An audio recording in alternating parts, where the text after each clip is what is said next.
My guest today knows exactly what it takes to build a platform people can't stop tuning into. Steve Ramona is the host of Doing Business with a Servant's Heart, and it's a top 20 small business marketing podcast with more than 40,000 loyal listeners. On top of that, his TV show reaches 1.2 million people every month. But what makes Steve's journey so valuable isn't just the numbers, it's the lessons, the wins, and the mistakes along the way. I believe that every company today needs to think of itself as a media outlet, and Steve's story is a blueprint for how to do it with excitement, confidence, and fearlessness. Today, he'll share what to do, what not to do, and why, so you can start telling your story and amplifying your brand. Steve, welcome to the show. Mason, I'm fired up right now. You know what? Workforce Alchemy, your shirt, you had me there. We'll keep going, but that is a cool name. I love that. Well, thank you. People ask me, well, what is Workforce Alchemy? And I tell them, I said, back in the day, I remember in school learning about the concept of alchemy, where people tried to turn base metals like lead into gold. And of course, that didn't work. But with people, you can perform workforce alchemy in that I can take a sales rep who might do $1 million a year in sales, and I can invest in training and developing him and giving him resources and support and help him produce $10 million a year. So now I took lead, something that's worth $1 million a year, and turned it into gold, something that's worth $10 million, because I invested in those people and in the sport. And you can do it with people, you can do it with departments, and you can do it with companies. And it's my passion. I love doing it. Brilliant. This is about you. So I am super happy that you're here. When I saw this on the calendar, I was super excited because this is one of my favorite topics. So I'm going to dive in and let's have some fun. Can we do that? Let's do it. Yes. Great. Steve, when you first launched your podcast, what fears or doubts did you have and how'd you overcome them? That's an incredible question. What a host he is. God, that's perfect. Well, people watch. What's my goal? I knew my mission. My mission was to take my clients and serve them more. Not only have them as a client, but go promote their business. And I've been doing that on LinkedIn. I'd throw it up and it was a digital business card. And I would throw, hey, you need to go out and check out this product and put the digital business card there. So I got a little bit of promotion, but the focus was on them. Hey, you need to check this product or service. That was my mission when I started it. But I didn't know what kind of numbers, monetize, sponsorship. I didn't know anything about that. But a lot has happened since, and we'll get into that since October of 2022. Well, I'm glad that you started and you had the guts, because there's so many people that have so much knowledge and so much wisdom. And what's that old saying? And they question themselves, like, should I do this, or can I speak from authority, or can I carry on a conversation, or will I look dumb in front of the world? And what they don't realize is they've got unique experiences and perspectives that can serve and help other people. And then it's a crime not to share that.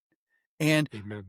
And you may or may not know exactly how it's going to turn out, or you may not be perfect, and you probably won't be perfect early on. None of us are, but there's something to be said for what is that old saying? In the land of the blind, the guy with one eye is king. And you don't have to be better than everybody, but if you have particular knowledge or experience that others haven't seen, or experiences others haven't felt, and you can share that to help them avoid pitfalls or obstacles that otherwise might derail them, then it gives me pleasure to be able to share those ideas, perspectives, and strategies. So I know we're of like mind there, but I'm glad that you had the guts to give it a shot. Well, and as I told you before the show, I mentor podcast hosts because I want to just give back. I do it for free. I come, I'll help you, and everybody listen, I'll help you. But what I've learned over the years, working year and a half, is everybody can do a podcast, but not everybody will take action. I totally believe introvert, extrovert, plumber, successful multi-billionaire. I don't care where you're at. Anybody can do it, because what are you doing every day? You're talking to people. Your wife, your grocery store clerk, your pastor at church. That's all a podcast is. It's really that simple. It's talking to people. And here's a cool thing, Mason. I tell introverts, they go, I'm an introvert. You're the best. I'm like, how could you say that? Well, you're a wallflower. So guess what you do? You ask a question, shut up. Ask another question, shut up. That's all you got to do. They're like, yeah, I could do that. They raised their hand. I'm in. So it's a powerful tool, powerful game changer for your life. And we talked about it before. We'll dive into it later, is how it's changed me and you. Mason, that's the most powerful thing. Yeah. It really is. And I encourage every business owner to do this. You've got to get your message out and let people know who you are, especially in a world of AI where people are having a hard time deciding what's real and what isn't, to be able to be yourself. And I think that business owners will attract their ideal customers and prospects and repel the ones that aren't. And To me, that's the ideal scenario, but you got to, like you said, you got to put yourself out there. So, what do you think about leaders who feel that they're too busy to start a podcast or a media channel to promote their business? What's your best advice? Find somebody in your business that's good in front of a camera. Doesn't have to be you. Jeff That is Bezos good doesn't advice. have to do a podcast, but Steve Ramona, the vice president of Amazon, raises his hand and says, "Yeah, I'll do the podcast for Amazon or whoever it may be." Entrepreneurs, of course, you got to do it yourself because you're an entrepreneur. But if you've got a team, you're a business leader, you're missing the boat because what are you doing? You're promoting somebody in your business to go, I want you to represent our brand out there in the media. And I think you can do it. And I want you to do it. The aha moment for me came probably 10 years ago, I guess. I wrote a book called Attract, Capture, and Convert. And I realized that I grew up in the St. Louis area and St. Louis Cardinals fan. And I remember going to the stadium and you see signs out in the outfield along the wall, along the fence, and advertisements everywhere. And I can just imagine the pitch that the St. Louis Cardinals are making to local businesses. Hey, we've got an audience of this many million people that we can get your brand in front of and brand recognition. And I think of a company like Red Bull in particular. This was the aha moment for me. I thought, well, gee, if I was an executive at Red Bull and they said, hey, we're going to put you in front of X million people, eyeballs, first thing I'm going to think of is, well, that's great. But a lot of those people are the same people and over, which may or may not be important. But the thing that I understood is like grandmas and grandpas, they're not really the Red Bull market. So I would be paying to reach a bunch of people that aren't my target audience. And second of all, what's the chance that they're going to focus in on my ad and all of the stuff going on that they're going to see this little thing? And there's a whole bunch of different things for them to see. And then I realized Red Bull figured it out. They literally were one of the first that I saw that embraced the concept of turning their brand into a media outlet. And they created their own TV channels and whatnot, and their own sports and their own events, the Red Bull Rampage mountain bike and watching these crazy psychos go off of these mountaintops.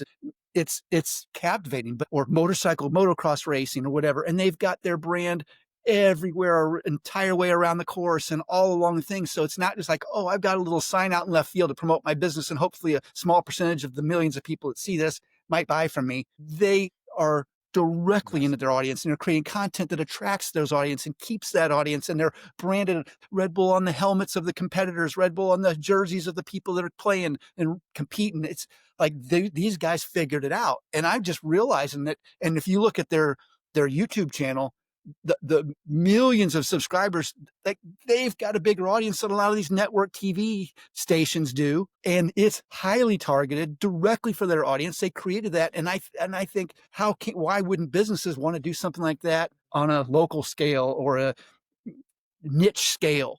And there's no reason they can't, except for, like you said earlier, you got to be willing to start. Take action. Take And action. it's a low hanging fruit too, because you could, audience, here's the podcast. Grab your cell phone and talk for 5 minutes about a niche in your business, a tip in your business. Or jump on Zoom with your iPad and go take your best friend who owns a business and say, jump on, I want to interview you for 15 minutes. Cost you nothing. So as a starting point, Yep. Good ideas, but if a business owner or CEO wanted to create their own podcast tomorrow, what's the very first step you'd tell them to take? Start recording. The graphics, the words that go, you'll find that. You can reach out to me or me or whoever. But that's what I was told. And it's a great story. Josh Tapp, who mentored me, now my business partner, was October 4th, 2022. It's those moments, Mason, you just don't forget. So we jump on a mastermind. I was paying for him to coach me, $1,800. It's a lot of money, but I wanted to do it right. I said, Josh, I'm so excited. What do I start with? He goes, start recording. Grab your phone, grab your eye, just start recording people. You'll get better. And you said it earlier. My first podcast was called Serving in Business. I changed the name. I just upgraded it. But I went, J.R. Smith, welcome to Serving in Business. J.R. Smith, you're my guest. For 10 seconds, I clapped right through the introduction. I left it out there. They said, you got 100 views. It's content. If you're in a tank top or shirtless, it's not only the best, but it may take them away for a little bit. But if you say something that's going to impact them, they're going to remember it. Like you said earlier, you make them bring value. So you're memorable. And maybe not wearing a shirt is memorable. I would never do it, but it's all about the content and the impact. It's funny you say that because I think people get so wrapped up around what their delivery is gonna be like, "Oh, but I might not deliver it in a way that would look professional, it would tarnish my brand image or whatever." It's like, if no one knows you're there, it doesn't matter.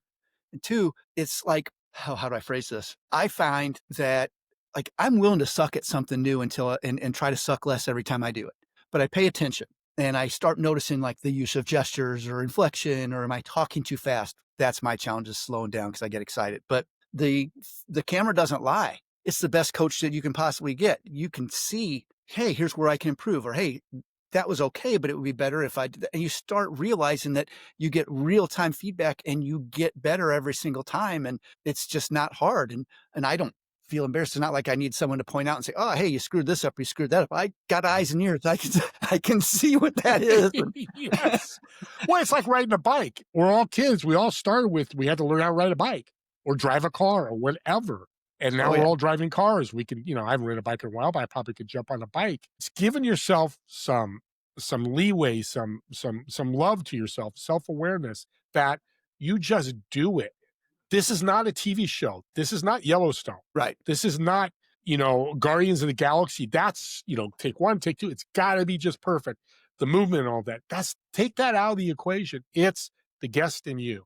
And I say three things, Mason: inspiration, motivation, and education.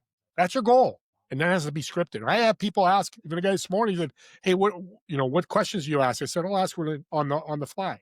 Well, how do you do that? We got done. He's like, "Oh my God, you did it. How'd you do that?" I said, "I knew a little bit about you. So here's a tip if you want to be a podcast host that I came up with. It's a principle.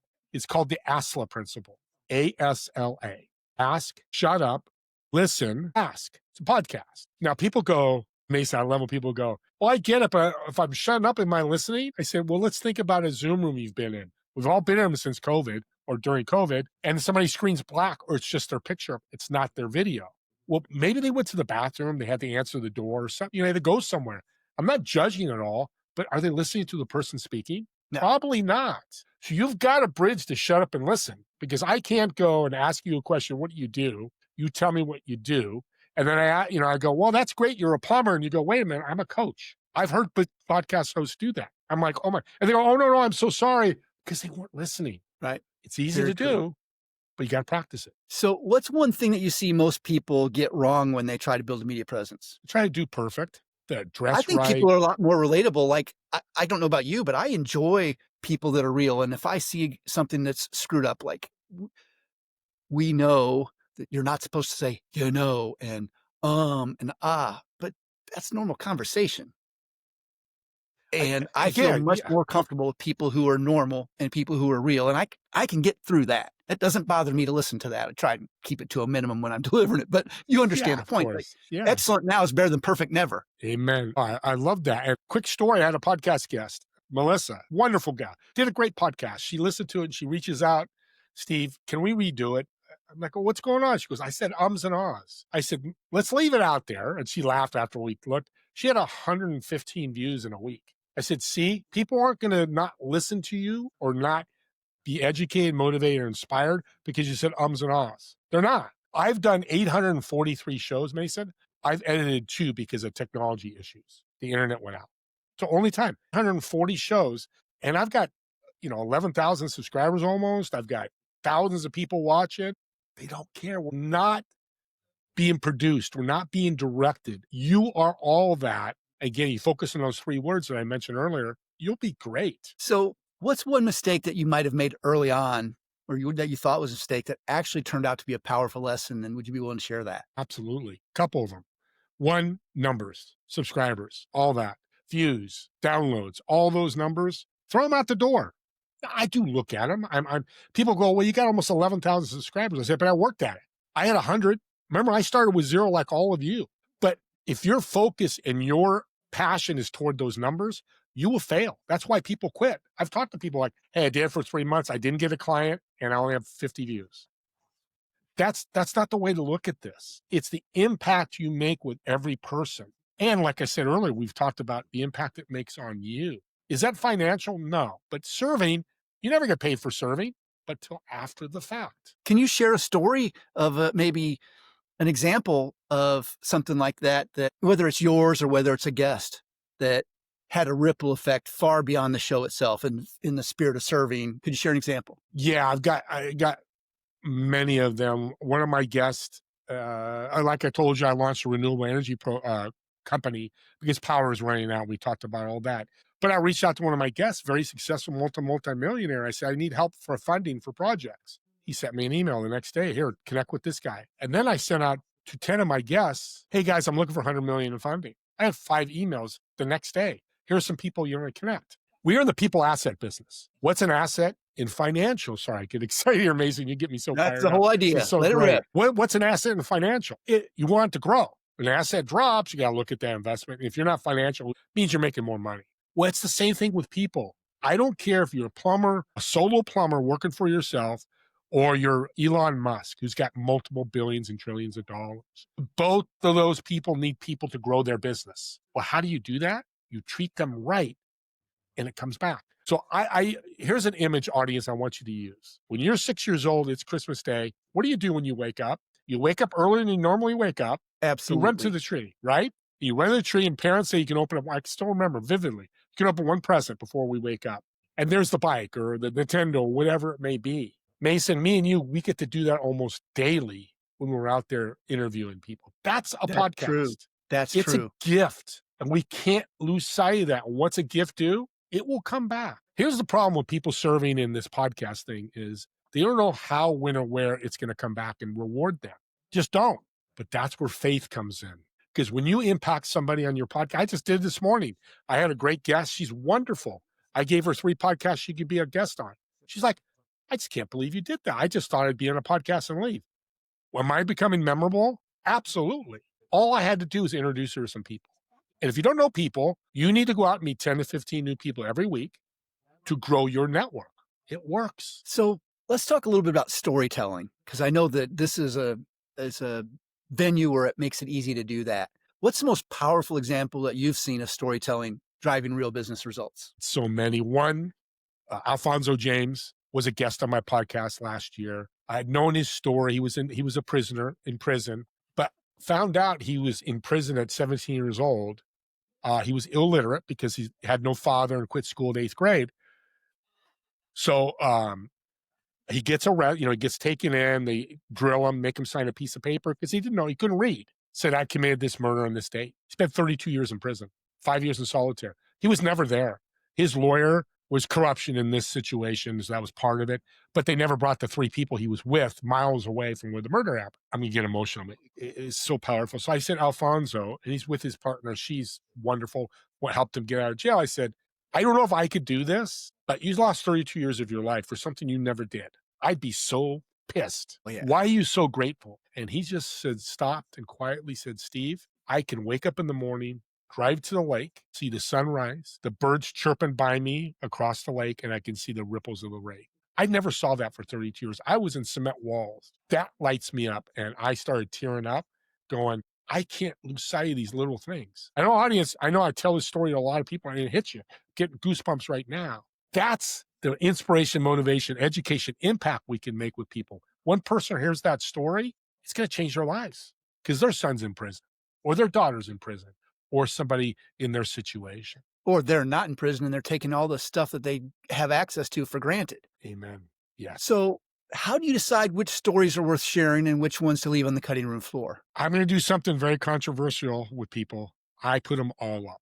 I get this asked all the time. I've had guests that, have a English barrier, didn't speak very, very good English. I can't speak very good English. I got to be careful I say that, which doesn't matter. I think everybody has an impact in their soul, Mason, and I feel it with you big time, is that servant mentality. So if I bring somebody on and they just answer questions very minimally and yeses and nos, I don't know if they say one word or 2 words that impact somebody.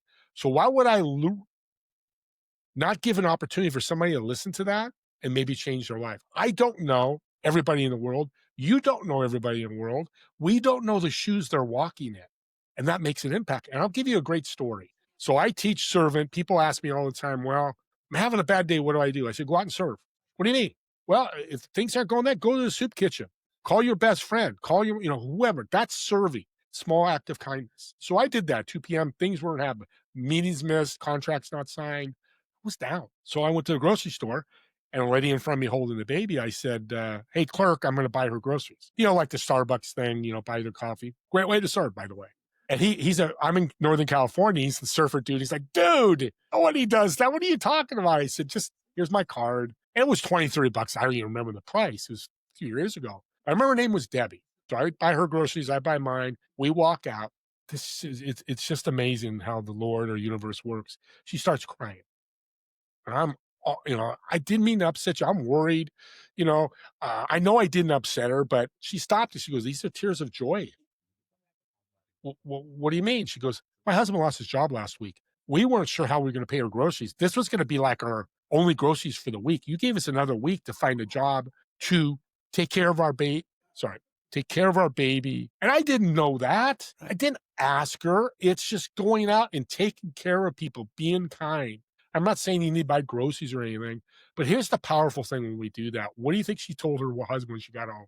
The story. And what are they probably going to do? Not everybody, probably. They're going to go serve somebody else. It starts becoming that domino effect. So I lived through it. I share that story hundreds and hundreds of times. That's one time I knew. But a lot of times you're going to buy somebody's coffee and you'll never know. Maybe they're their last $5. I just need coffee. I've got to have it. And that's their last $5 for the month.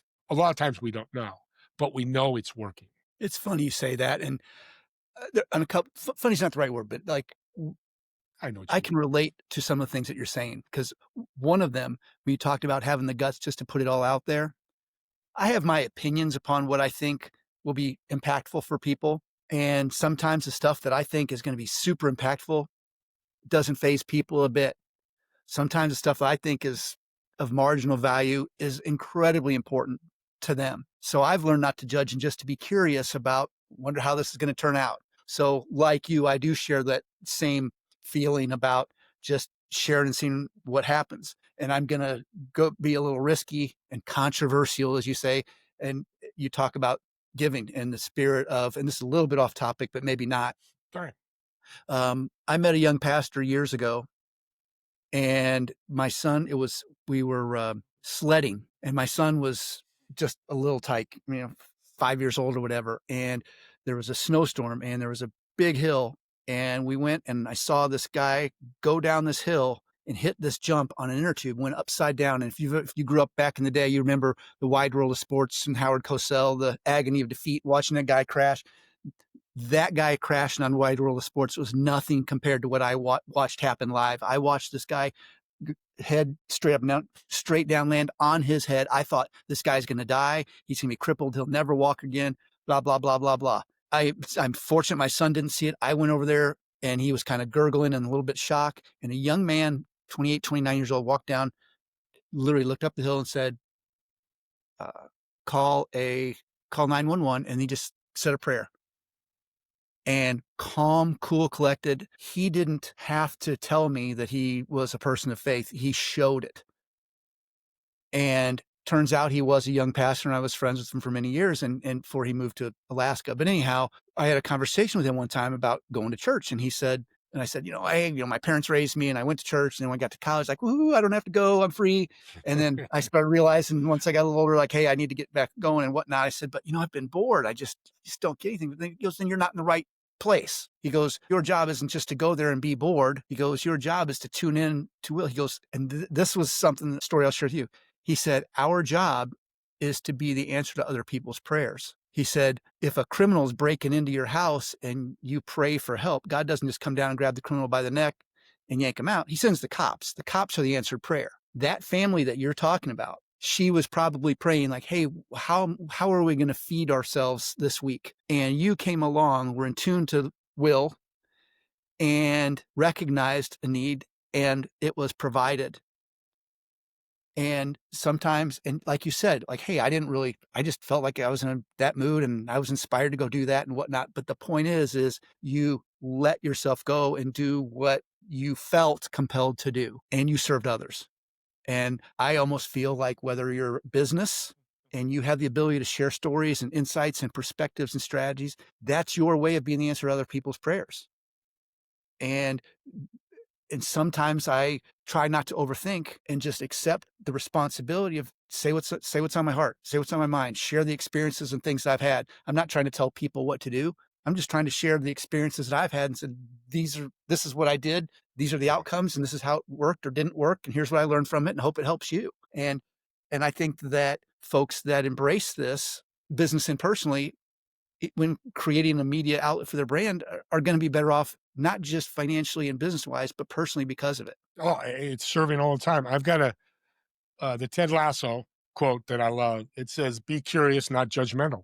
And Amen. your whole story you just said was you're being curious. That's what a podcast is. We're being curious. You're learning about Steve. We've never met before, but we're Right. talking like we've been brothers for 30 years. And we'll Oh be yeah. brothers and you're not going to have that with everybody, but it's that one, two, three, 400 people that you do it with. Worth it. Powerful. And here's the storytelling. If you got a business and you got 100 clients, I work with business all the time about podcasting. What a great way to serve. Yeah, you brought in a product and service that's fantastic. That's why they're your client or customer. And you're helping them. I say people, and if you're listening, serve at your chin level is good. It's better than not serving at all. But let's do what me and Mason do and serve at nose level. Up level that in their service. Besides offering a great product and service, promote them. Tell their story on your podcast. And that XYZ client's going to go, well, I really appreciate that. Now you have our origin story of how we started, and somebody else hears that, and maybe they go out and work with that company. It's powerful, powerful. So what's been obviously there's a bunch of different factors, but what's been the single biggest driver of audience growth for your podcast and TV show? There's so much. One thing is momentum. Never quit. I talk to people all the time. I'm taking a hiatus doing this. Audience, I was doing 5 podcasts a day for 6 months, recording 5 podcasts a day. Now, I don't expect people to do that. That's how I've got so many. But it was such a great tool for my business. I actually launched a business because I did that. Because, as I said earlier, it's a people asset business. Every person I met, then I'm meeting Lee Steinberg, who's Jerry Maguire movie. He was on my podcast. Bob Berg, who guests on a lot of podcasts, but he wrote the Go Giver book. I'm going to have tomorrow, excitingly announced, is Steven Spielberg's producer partner. They launched Starlight nonprofit. He wants to be on. We're going to talk about me being part of that because I was on a podcast, because I'm serving. He saw the gentleness and kindness I have to help others. So companies out there listening, founders, entrepreneurs, whoever, it's such a great, the media thing is so powerful. I'm going to say this. Well, let's just say this. Podcast is everywhere now. Right. Was just watching a movie, my wife out in the theater, and the character, one of the characters goes, and I'm a podcast host. She hits me with my elbow. Hey, look, you're on the, that's how popular it is now. Right. And Gary Duchatschek, Gary V, if you know Gary V. Sure. I listened to his podcast 2 days ago. He was telling a group of 100 people, if you don't have a podcast, you're missing out on content you'll never get anywhere else. That's an expert. Yep. So what strategies or habits do you have that have kept you consistent when your motivation did dip or when you didn't feel like it or when you questioned whether or not it was worth continuing? What strategies or habits kept you on the path? One, I wanted to keep doing it because I wanted to serve. So my service mindset was part of, I don't want to do this. I don't know this guy. But the other thing, this is going to surprise everybody. You get this, I know, Mason, is you jump on a podcast and you have a guest come on. Most of the time you don't know much about them. And it turns out they're going to save your life. And what I'm saying, I told you a story earlier. In May, I was diagnosed with diabetes. And my chiropractor had thrown a book, says Eat, Stop, Eat, and a fasting program. He says it'll help you. And when I got the book 2 days later, Eric Collette, which has now become a friend, we talked about after. I mean, I just met the guy through somebody. I didn't know anything about him, but we did such a great podcast, full of energy, edifying him, listening to his story, learning about him. I said, I got this book. Here's what's going on. He goes, Steve, read that book. Let me help you. Let me give you some free resources to help you. In 3 months, I lost 45 pounds and off all my diabetes medicines. Life-saving. Is your impact going to always be like that? Probably not. Probably so. But if I didn't have a podcast, Mason, would that happened? No. Eric, there'd be no reason for Eric to connect with me. It's funny you say that. I'm sitting here thinking about how much I've learned from the people that business owners pay money to go to seminars all the time. Oh, I hope to get one gym or whatever. Or I remember going through 4 years of college and sitting in some classes that were much better than others, and some were much more interesting and some were much more valuable than others. But the nice part about this is I get to talk to people who are experts and they're not just talking about something in someone else's book. They wrote the book, or they're not talking just about a theory because they actually executed it.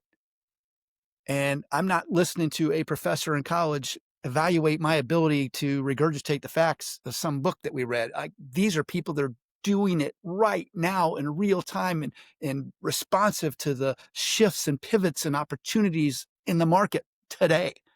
So I'm fascinated and captivated by how relevant, how timely, how helpful the people that I talk to really are. And as a business owner, it's better than anything that I could have got in college or seminars or combined, just Yeah. because I can talk to people who have the answers to the challenges that I face right now. Yeah, It's and I'll add you, Mason, you're all over it, and I knew you are because you're an expert at this. The other thing that keeps me motivated is Evergreen. An audience, what that means is when you do content on YouTube or podcast, it sits there on that platform forever. So here's a great story. I got a call from or an email from Joe about 6 months ago. It was March of this year. He said, "Thank you so much for that podcast," which I had done March of 2024, a year earlier. He goes, "I just sold a $10,000 coaching program because somebody listened to our podcast a year later."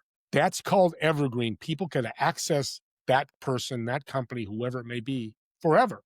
Could be, I've talked to people, I talked to a guy that sold $1 million worth of stuff in his own program from people 10 years before listening to his podcast. wow. So, what are one, two, or three things that any business leader could do this month to start amplifying their brand? Get better 1% every day. I don't care. Record a podcast, read a book, whatever moves the needle, energy and momentum every day. We're going to have bad days. Life doesn't go straight up. We hear that, a million people talk about that. It doesn't. So when you have that dip, what are you going to do? Me and my business partner, we talk about this all the time. What are we going to generate more? We just lost a big contract. Okay, where's our next contract going to come from? One of my guests, and we probably quote our guests a lot. That's why I love you. I do all the time. Yeah, like one of my guests, and I can't think of their name right now, but he'll get it. He says, "Be human for 5 minutes. Woe is me. Oh my God, we lost $1 million. Oh my God, we lost this. 5 minutes go by. Stop being human and start moving forward." Gotcha. The other thing is serve, serve, serve. Quick example: this guy was doing 250 million a year in revenue. His company. I had meet him with one-on-one. By the way, on a side note, I'd rather do podcasting than one-on-ones because I get to learn more about my one-on-one. And I'm not saying not to do it because you can't do Right. 5 podcasts a day, but I do as many podcasts as I do one-on-ones because I learn so much. But Tony was telling me to 250 million. I said, "Tony, whoa, okay, that's a lot of money. How'd you do it?" He goes, "Steve, I wake up in the morning and I serve. Who am I going to serve today? My competitors, my clients, my staff, my whoever. And I go to bed serving. Who am I going to serve? What do I got to serve?" His mission of his whole company is serving. And I said, "Well, I've been doing that."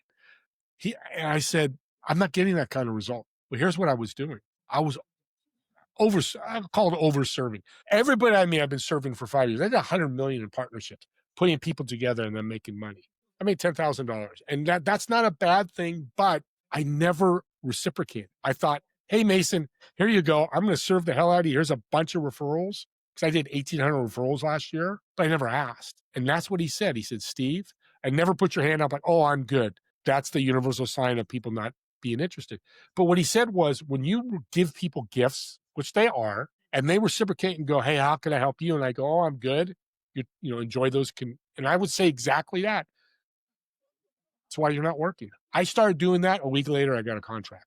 It started happening right away where it was coming back to me. Opportunity doors. I've got a multi-million-dollar doors opening this year. I've never had $1 million come out of my mouth. I've said it probably 100 times this year because of serving, podcast, serving, and the doors opening. It's interesting you say that, because I know that there are people out there listening that know they can do this, know they should do this, and won't do this because they're afraid. How will I look? How will I sound? I just like some people are nervous about going and speaking to a group.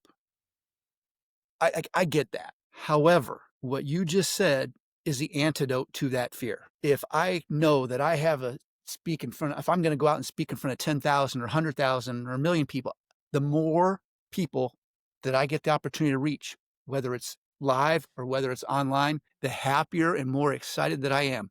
That's not a fear thing for me. That's not oh, I'm nervous. I'll do bad. I don't want to mess anything up. That is, I get to help people. I get to share stories that can save them from heartaches, from headaches, from bankruptcies, that can help them capture opportunities they otherwise would have missed. And that feeling of I'm in a position to give gifts because of the life experiences I've had and the people that I've gotten to know and the knowledge that's been shared with me, I am excited and thrilled to be able to do that with other people. So I don't get nervous about who I'm talking to on the internet or who I'm talking Yeah. to in a crowd. I'm excited to do it. And that feeling of giving and truly knowing that I'm going to deliver so much more value than anybody's expecting out of this makes it so easy to just let it rip without hesitation, without fear, without any of that stuff that normally holds people back. So Yeah. I love your advice there about the spirit of giving, because that makes it so easy and it does eliminate the fear that keeps people who are capable from taking action that they should. Yeah, I and love it. it builds such a great rapport too when you do that. When you meet people for the first time and you just start giving impact people. What I do when I meet people on one-on-ones and podcasts, how can I help them? How can I uplift them? It's my first thought. Again, it doesn't have to be big. You don't have to give them money or that or that. It's just a little thing that can make the difference. It could be that smile. So if you had to give CEOs one do this warning about media, what would it be? Don't not listening. Listen, listen, listen. Active listening is the new buzzword. It's a good one. Listen with intent of lifting and uplifting and learning about them. Do not listen to pitch them. Don't go, Mason, you just said that you have no AI programs to help with your podcast. Well, Mason, here, buy my product. Here it is. It'll solve all your problems. Build your relationship. And we all heard this message a million times. I'll say it a million one times.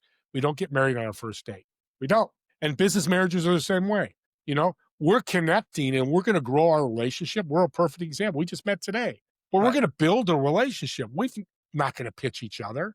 We're going to offer resources and tips. But yeah, it's that relationship building. You can be kind and still be successful. You're right about that, because the reason that we even got introduced was because I was talking to a young lady in France, and That's right. she was introduced to me by someone in California, and it just flowed. And I believe in the law of attraction. That's why this conversation's Oh, happening. It's small amen. world. And when I say small world, I wouldn't know you if it wasn't for the fact that I had a conversation with someone who I didn't know before from halfway around the world. It's It's amazing. crazy. Global reach. So looking ahead, where do you see the biggest opportunities for companies that do think of themselves as media brands? Growing that asset, that people asset. I know companies have done podcasts, found employees. Somebody listen and go, I really love what you're doing. You have openings for a job. And they met, did all that stuff, and they hired them. Okay. Clients, customers. How about your competition? If you got a servant's heart and you're selling CRMs, but your CRM doesn't fit Mason, but Steve Ramona's does. Hey, Mason, go talk to Steve. I think it's a perfect fit for you. Podcasting does that. It builds this communication of sharing back and forth where it's finally a fit. The That's fit's true. more important than the sale. I say this phrase all the time, Mason. Be transformational, not transactional. Huh, I actually did a podcast and blog post on that exact topic. Not we are of like mind. It's So much. become exponentially more valuable. It's like in the if I'm an employee and I'm in a role that is viewed as a cost. Oh, we got to pay Mason X number of dollars to do Y. Is there any way we can cut that cost? Because that's a cost versus Mason becoming, instead of transactional, transformational. Hey, Mason Workforce Alchemy is saving our company 15 times what we pay him a year. He is not a cost. He is an asset that keeps growing and delivering exponentially more value every year. Mason's not on the chopping block. Mason is a guy that is developing skills and ability and value that contributes exponentially more than what he's charges the company. And now all of a sudden, faster, bigger raises, faster promotions, job security, all about being transformational, not transactional. Great And point. the bottom line increases. But here's the thing, audience, and Mason, I talk about the flip side too. This is the power of serving. You've got that employee, you've tried to transform, you've tried the sources, you've worked with them. It's just not working, and you got to let them go. That's serving them. And people are like, what the hell? I just fired somebody. But remember, it's not a fit for you, but they're not a fit with a company either. Are they going to grow? Absolutely not. But here's how you serve. You go, hey, Steve Ramona, it's not a fit. But you know what? I talked to Mason over here, and Mason's got a position open. I think you'd be a really good fit. I think you'd be a great admin for him. You're not good with sales with us. And we know Square it. peg And in a let's round be hole. honest. There you go. Oh, God, we're so aligned. And then you serve that company. Now they've got a great admin. You fill that sales slot with somebody that should be there. That's serving. So don't look at letting people go as being negative. It can be positive. The same with a sale. How many times, Nathan, and audience, have you gone out and picked, somebody's interested in your product and you go, it's $10,000, this, and this. And they go, right now I can't afford it or whatever. I'm not ready to do it. Well, that's an uncomfortable feeling on both sides. Like, oh my God, I missed a sale. And that person had to say no to me. But here's how you solve that to make it really comfortable. I've had a number of people do this and got sales months later is, Steve, I see that. But you said something in our conversation about you needed this. Well, here's a free resource I think will help you with your CRM. Well, they just said no to you. They're uncomfortable, and you serve them more. That's building a darn relationship. That's winning. Yeah. I was listening to Tony Robbins audio, and someone asked the question, if you could only give one piece of advice, what would it be? And I stopped everything I was doing because I am a Tony Robbins fan, and I've read his books and like really studied his stuff. And he's got so much incredibly valuable content. I was like, I want, of all of that content that's amazing that this guy could choose from, what is the one piece of advice you would give if you could only give one piece of advice? And he says, raise your standards. And I was like, okay. So my question to you, given all your knowledge and base of experience and whatnot, if you could only give one piece of advice to a CEO or business owner about starting or amplifying an existing media presence, what would it be and why? If you're not serving, start serving. Your mindset in your business should have that servant kindness mindset.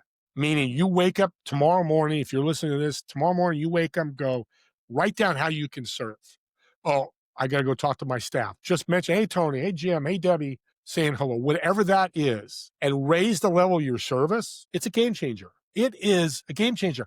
Here's the other thing. The culture becomes fun. Now, Gary Vee says, don't do Friday barbecues and pool tables and stuff. That's not building culture. That's putting a Band-Aid over it. And I totally agree with them. Because I know a lot of people that do that. Here at Apple used to have these beer Fridays and beer, so I don't drink, but some beer type fest or whatever it's called. It's a great idea, but is it really helping them? Yeah, they get to drink a beer for a day, but then they come back Monday and they're going to get screamed at. Or you're not being kind to them. It's Band-Aids. Start Right. from Monday and walk in and take care and serve your clients. CVS, one of their directors used to come in. He'd come into each location that he was managing and talk to the staff, but he'd walk outside and bring grocery carts back to the spot they need to go, and he picked up garbage in the parking lot. Every time he went to a location. What's that doing? He's serving his customers, first of all, but he's serving his employees. If Joe Smith, the director, can do it, I'm just a cashier. Why can't I do it? What a powerful way to serve. So in the spirit of reciprocation, I'm very thankful for the time that you've given and the service that you've provided to me and to the people listening. If people want to know more about you and the work you do, what's the best way for them to connect? LinkedIn, Steve Ramona, Ramona, or email me. I do it all the time. People email me, stevr1961@gmail.com. Again, Steve, letter R, 1961@gmail.com. I do free podcasts, hosting workshops. I do free business mentoring. I want to help people. Tell us about go ahead. This is tell them your podcast and what it's about. Yeah, doing business with a servant's heart. Just search it. You'll see the blue logo with the microphone. I bring guests on that are going to inspire you, educate you, and motivate you with credible stories and maybe resources to help you grow and impact your life. TV shows Together We Serve on e360tv.com. Same thing. It's just a little longer show. I bring in some bells and whistles. But again, it's about bringing impact to you or somebody you know. Let's not forget that. When you're listening to this podcast that you're doing is so wonderful, this is a gift. If one thing I said or you said, Mason, you think it can impact others, share it. It's the gift of giving. Steve, it's been a pleasure. I really appreciate your time, and let's do this again soon sometime. I'd love to. Thank you. Thanks so much.